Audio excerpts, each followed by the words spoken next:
Patrícia Mendes e esse é o podcast Segunda Chance. Nós estamos nesta nova temporada, o fim da história, e nesta temporada, o fim da história, nós estamos tratando sobre Apocalipse, o livro da revelação.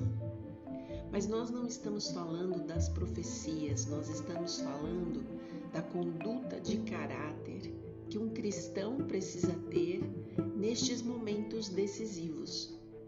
E se você não ouviu os outros áudios de podcast que nós colocamos aqui neste canal, este é o momento de você maratonar, de você colocar aí no seu fone de ouvido e ouvir pelas plataformas digitais, o Spotify ou o Google Podcast e também pelo YouTube, no canal Segunda Chance Podcast.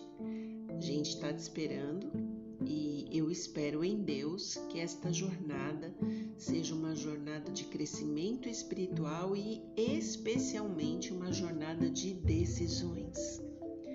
O título do nosso tema hoje é O Insistente Inimigo. E eu queria começar com uma citação de Ellen White que diz o seguinte: porque Deus me disse, das trevas resplandecerá a luz. Ele mesmo resplandeceu em nosso coração, para a iluminação do conhecimento da glória de Deus na face de Cristo. Temos, porém, este tesouro em vasos de barro, para que a excelência do poder seja de Deus e não de nós. Esta citação de Ellen White está em 2 Coríntios 4, 6 e 7. Eu queria que você abrisse a sua Bíblia lá em Apocalipse 12 e nós vamos ler o verso 12. Queria que sempre que você estivesse começando o áudio desse podcast, você tivesse com uma Bíblia na mão. Qualquer Bíblia, qualquer linguagem. Às vezes a linguagem que eu vou ler aqui não é a mesma linguagem que você tem aí, mas não tem problema. Se você tiver dúvidas, você marca aquela passagem e depois você pode ler em outras versões até que você compreenda tão profundamente aquela passagem que ela entre no seu coração. Eu já ensinei aqui em outros áudios sobre a necessidade da gente fazer a leitura bíblica, como a gente fazer a leitura bíblica, como a gente tentar entender a leitura bíblica, como a gente meditar nela. Então, busque aqui no podcast como aprender sobre a Bíblia, como aprender a ler, como aprender a ouvir a voz de Deus. Isso vai te fazer muito bem. Vamos lá? Apocalipse 12, 12 diz o seguinte: por isso festejai, ó céus, e vós, os que nele habitais.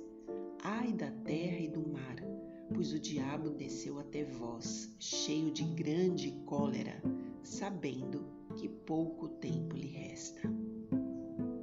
Quando nós lemos uma passagem tão forte quanto essa, nós entendemos algo crucial. Nós temos um inimigo.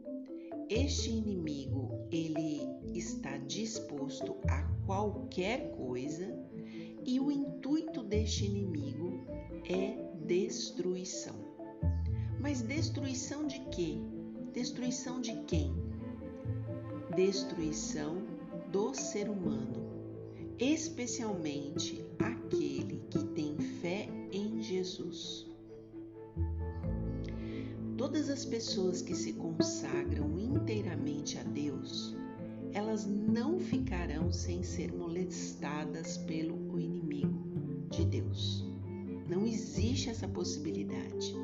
Se você ama a Deus, se você ama Jesus, se você agora, mais do que qualquer outro tempo, tem compreendido a pessoa do Espírito Santo e sentido a necessidade de se aproximar cada vez mais dele para que ele conduza os seus passos, não tem nenhuma possibilidade de você não passar por perseguições ou ser molestado pelo inimigo de Deus. Satanás, ele vem contra os filhos de Deus com capciosas tentações, querendo sempre seduzir a cada um de nós para que a gente abandone a lealdade a Deus. Sempre ele apresenta o seu suborno, como ele fez com Jesus no deserto da tentação. Vocês lembram? Está lá em Mateus 4:9. Ele disse para Jesus: tudo isto te darei, se prostrado me adorares. Então a gente fica pensando, como deve ser a resposta do cristão a todas as tentações do maligno? Eu acredito que todos nós devemos dizer: de modo algum cederei minha influência para o avanço de qualquer outra coisa que não seja a causa de Deus. Não pertenço a mim mesmo. Você não pertence a você e eu não pertenço a mim. E nós fomos comprados com um preço muito alto. Qual é esse preço? O sangue de Jesus na cruz. A resposta, ela deve ser: não devo viver para agradar a mim mesmo. Eu fui adquirido e resgatado pelo sangue de Cristo. Não me é possível dar a Cristo mais do que aquilo que pertence a Ele, porque tudo o que eu tenho na minha vida já pertence a Deus. Eu sou propriedade de Jesus. Eu sou um servo de Jesus para fazer a vontade de Jesus. A única posição que a gente pode ocupar com segurança é a posição de se posicionar ao lado de Deus. Neste momento da história da Terra, existe um lado que é vencedor e existe um lado que é vencido. A pergunta é: se você sabe qual é os lados que se tornam opostos neste momento? O lado vencedor é Jesus, que morreu na cruz do Calvário para a salvação da humanidade. O lado perdedor é o lado do inimigo de Deus, que se rebelou contra ele e desejou algo que não pertencia a ele, como o trono de Jesus Cristo no céu. De que lado que você gostaria de estar neste momento? Se nós pensarmos individualmente sobre este assunto, e salvação é individual, a gente não tem como compartilhar salvação. Se a gente se aperceber que nós precisamos nos sentir atraídos a todo instante para compreendermos a vontade de Deus na nossa vida, os caminhos que nós vamos tomar, as direções que nós vamos tomar, sempre será ao lado daquilo que é correto e daquilo que pode moldar e mudar o nosso caráter na direção de Deus. Você já pensou sobre isso? Os planos que Deus tem para a sua vida são maiores e melhores do que você pode imaginar. E se você tiver a disposição dentro do seu coração de fazer escolhas acertadas para a vontade de Deus, para viver o plano de Deus na sua vida, Deus cada vez mais vai se manifestar e se mostrar para que você perceba que você está no caminho certo.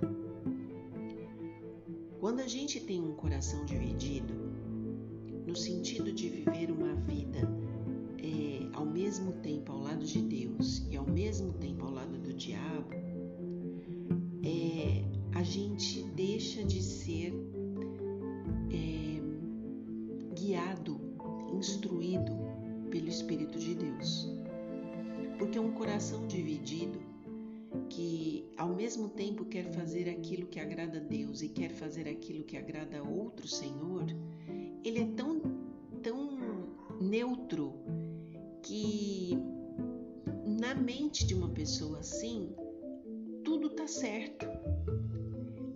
As verdades começam a se tornar relativas.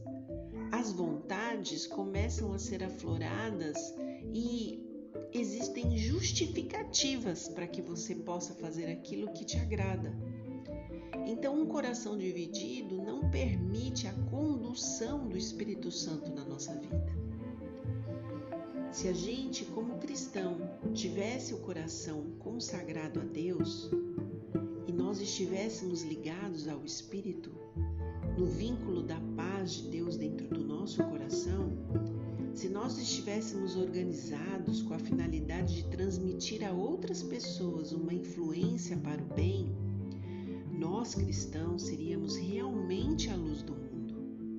Se os cristãos, de forma individual, procurassem representar a Cristo para o mundo na vida e no caráter, cada pessoa que se aproximasse de um cristão seria atraída para o Salvador deste mundo. E milhares de pessoas que hoje têm motivos para criticar as palavras e as obras dos que falam de Deus, já não existiria mais essa situação nem esse problema.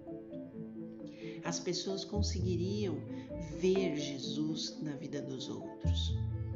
O que o verso de Apocalipse que nós lemos um pouquinho antes diz? Por isso festejai os céus e vós os que nele habitais.